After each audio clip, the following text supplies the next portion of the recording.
What's going on, y'all? Welcome to Alex Sports Talk and Bets, the best sports channel on YouTube with the best capper on YouTube. And by capper, I don't mean that I'm capping. I mean I give you guys the best picks to make yourself some money. And we have come to the end of the road. Nah, I can't sing. But seriously, we at the end of the road. We at the finals. I've been making predictions the entire NBA playoffs, all right, and I've been on about 85 to 90% correct. And usually when I'm wrong, it's something goofy that happened that made me wrong. Like, for example, I said the Thunder would beat the Spurs in 7. I didn't know Jalen Williams was going to re-injure himself. I damn sure didn't know A.J. Mitchell was going to get hurt. Obviously, had I had the foresight to know those two things, I would have said something different. But had those two things not happened, that's exactly what would have happened. All right. So when I did get something wrong, it was generally something like that. Injuries kind of threw me off. Barring injuries here, let's get straight into the prediction. The New York Knicks versus the San Antonio Spurs. Who's going to win this series? The New York Knicks will be your NBA champions. The New York Knicks will not only be your NBA champions, but unlike any other sports channel you're probably going to listen to during or before this game starts, I don't think it's going to be particularly close. I just don't see it that way. I'm seeing people saying Spurs in 4, Spurs in 5. The West is tougher than the East and all this other BS. Guys, the Knicks are just flat out the better team here. This is a terrible matchup for the Spurs, and I wouldn't be surprised if the Knicks get them out of here. I got Knicks in 5. 6 max, but I got Knicks in 5. I'm going to let you guys know something right now, and I don't care how crazy it sounds. If the Spurs don't win game 1, they very well might get swept. This is a horrible matchup for the Spurs. I'm not just saying that because the Knicks beat them 2-1 in the regular season, including a double-digit win in the NBA Cup, which you can't. Before y'all say the Cup doesn't matter. First of all, this entire playoffs, y'all been comparing people's regular season and saying that's who you think was going to win. Now, I'm not saying that's the best strategy. I'm just saying what y'all been doing in the entire playoffs. Second of all, this is one of the youngest teams in the league. So to tell me that they didn't care about the reward money from the cup when none of these guys, for the most part, are on their second contracts, except for like 4 players, they absolutely care. All right, so cut the BS, stop moving the goalposts.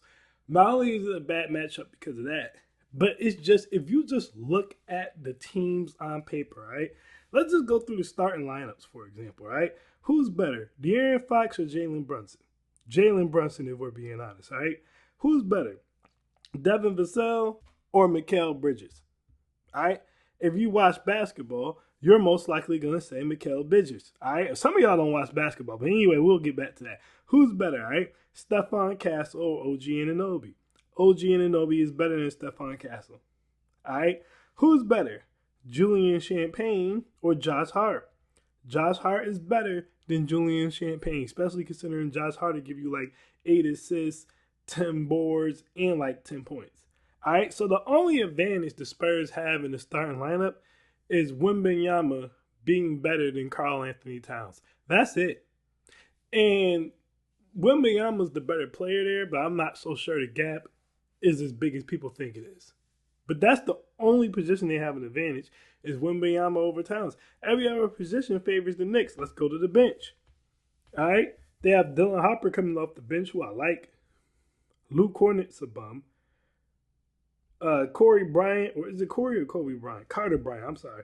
Carter Bryant, not impressive.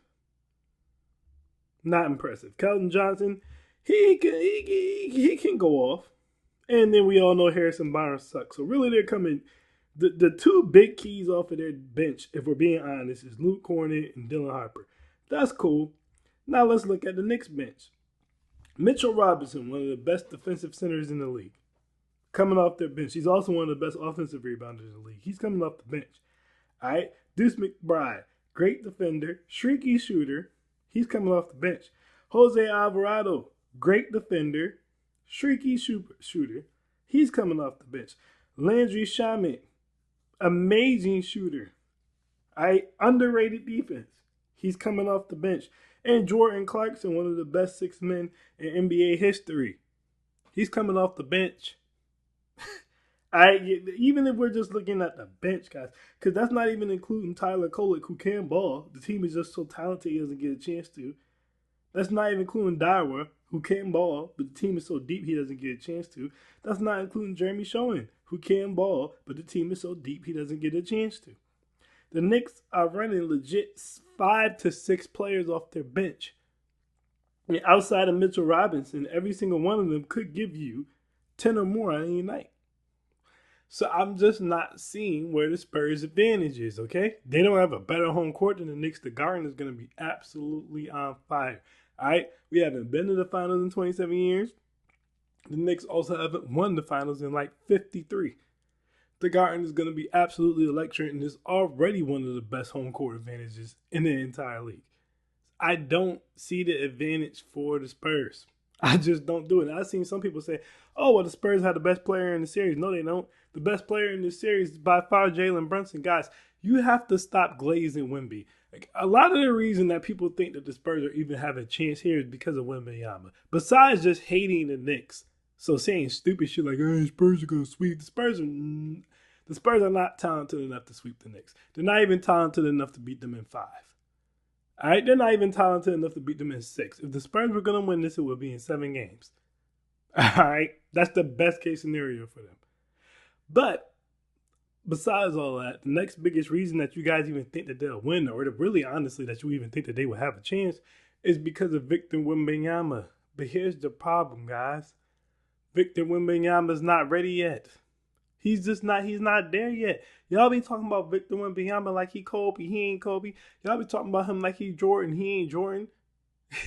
He ain't even been through the fire yet. Right? And when I say that, I know they play different positions, so he will really be more comparable to like a Hakeem Olajuwon, right? Or like he'd be more comparable to like a Bill Russell. But that part of it doesn't matter, or a Wilt Chamberlain. But that part of it doesn't matter. The reason I say he ain't those guys is because this.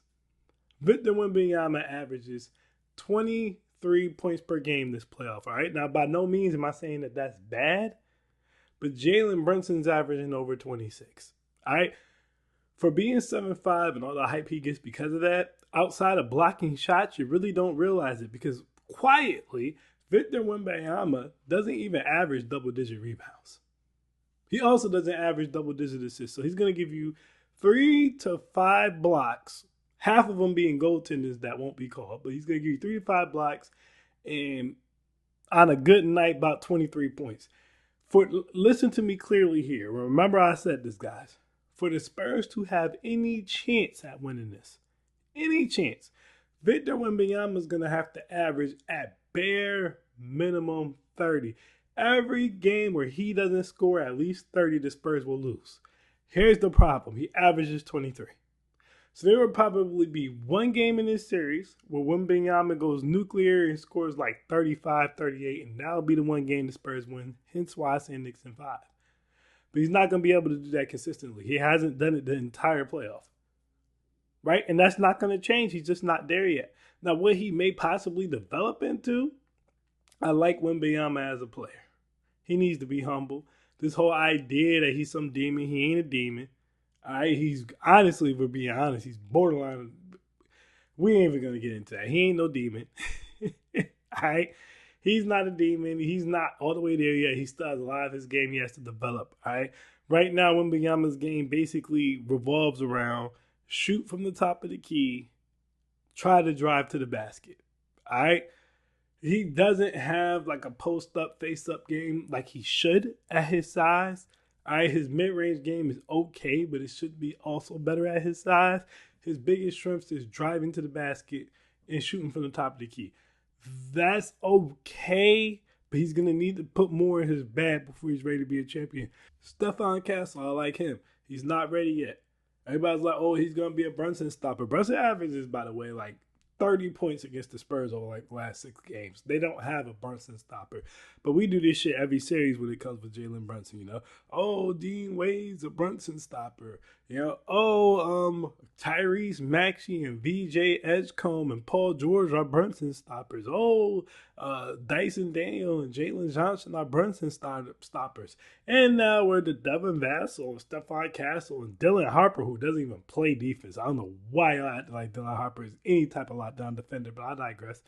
Now they're going to stop Brunson. Everybody's better than Brunson until it's time to be better than Brunson. We already know that. None of these people will be better than Brunson when it's time to be better than Brunson. Not one. It's just not going to happen.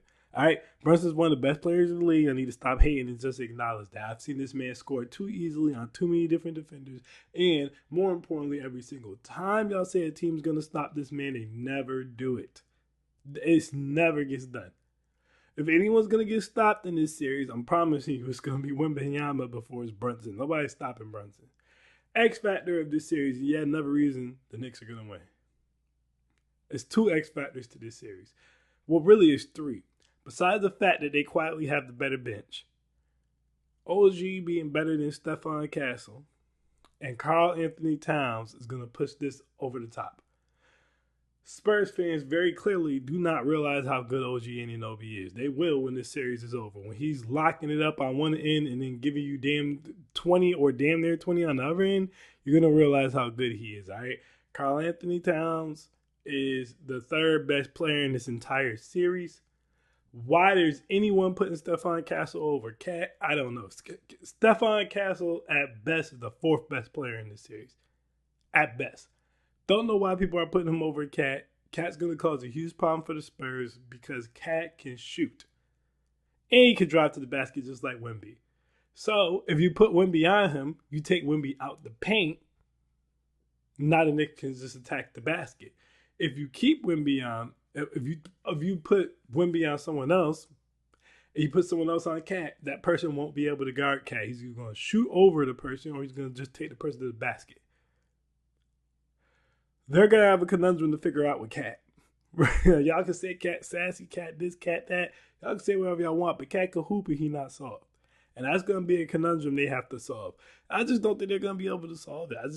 There's more. I have more questions about how the Spurs would possibly win this than I have answers. And the only thing y'all really have for me is the East is weak. The East is weak. And I just want to talk about that really quick before I get out of here.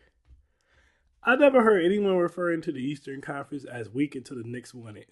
No one was calling the Eastern Conference weak last year when the Pacers won it. No one was calling the Eastern Conference weak the year before that when the Celtics won it. But when the Knicks win it, all of a sudden the conference is weak and every team sucks. And none of those teams will be good in the West. It's just the stupidest shit in the world. Like, this isn't real basketball comment. Guys, I keep telling y'all this. ESPN is going to get y'all smoked. All right? Vegas bases their odds on ESPN. Because Vegas knows you guys watch sports media. Rather you admit it or not, you guys do. You watch sports media. So what Vegas does, they say, okay, sports media is telling y'all that the Spurs are going to win. So let's go ahead and make the Knicks the underdog. Y'all don't even pay attention. Vegas is giving the Knicks a 4.5 line. That means they kind of know this is way closer than everyone is saying. Right? If you only have a 4.5 line in a game of basketball when you're the home team, and the away team is only plus 134. That means Vegas thinks it's way closer than everyone else does. But they still want to make the Knicks the underdog because they still want to encourage you guys to go with the Spurs. You understand what I'm saying? I got to understand how this shit works. Because they know y'all watching the media. Do not go with the Spurs. The Knicks will win this series, and they're going to win this series in 5 games. Just remember that I told y'all all this, all right? I'm telling y'all how this game goes. Y'all watch the ESPN, they feeding y'all the narratives. Oh, the East is weak. Oh, this, oh, that. The East ain't weak. The East ain't never been weak. The East has never been weak. It's just an excuse to cover up the Knicks' dominance. These guys have won 11 straight games, and they haven't lost in 40 days. And instead of just saying this is one of the best teams we've seen, they want to say, oh, it's because the East is weak. This is not true. The Knicks are just good. All right? And the best thing I can tell you guys is to accept that. Either way, y'all, that's my thoughts on that. I do believe that the New York Knicks are going to ultimately be your champions. I am Alex Shaw, and I am out. Peace.